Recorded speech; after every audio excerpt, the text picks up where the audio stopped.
The odor of sanctity is a supernaturally pleasant odor coming from the body or wounds of a saint, usually after death.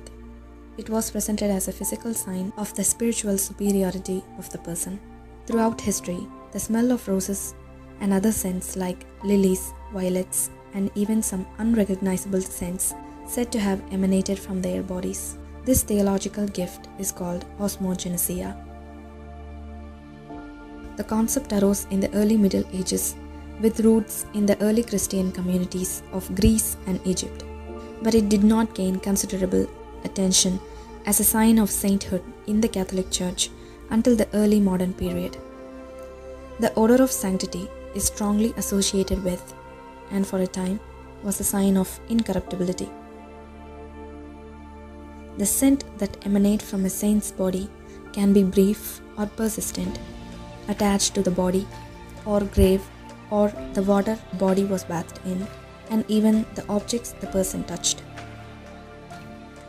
The earliest account of osmogenesia is occurred at the martyrdom of Saint Polycarp.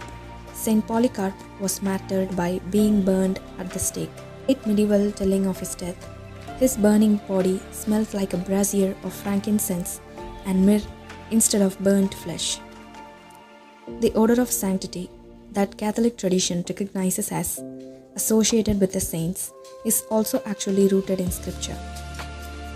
St. Paul the Apostle writes in his epistles to the Ephesians and Philippians about the fragrant aroma being an offering to God.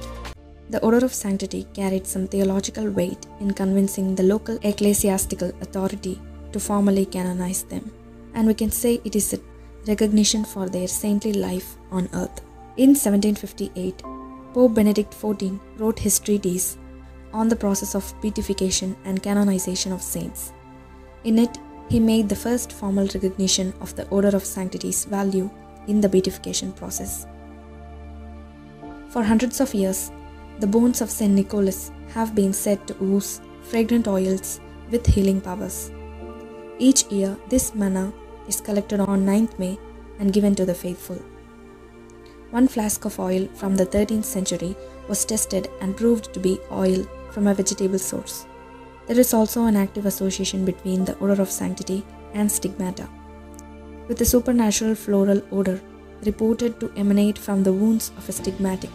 Stigmatic osmogenesia is reported as the smell of roses, which is deeply symbolic of the wounds of Christ.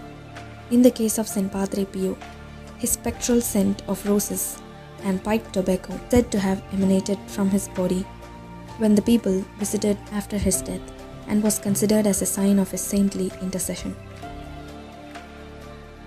One day, a famous doctor had removed a bandage from a sore on Padre Pio's chest. The fabric, usually used for surgical dressing, was saturated with the blood of St. Padre Pio, and the doctor had enclosed it in a container in order to bring the fabric to his laboratory. During the trip to Rome to analyze, an officer and other people who were traveling with the doctor said they smelled a strange perfume emanated from the fabric stained with the blood of St. Padre Pio. Not one of those persons knew that the doctor had the fabric soaked with the blood of St. Padre Pio in the container. The doctor saved that in his laboratory, and the strange perfume had stayed in the room for a long time, so that when patients for medical visits, they asked him for an explanation.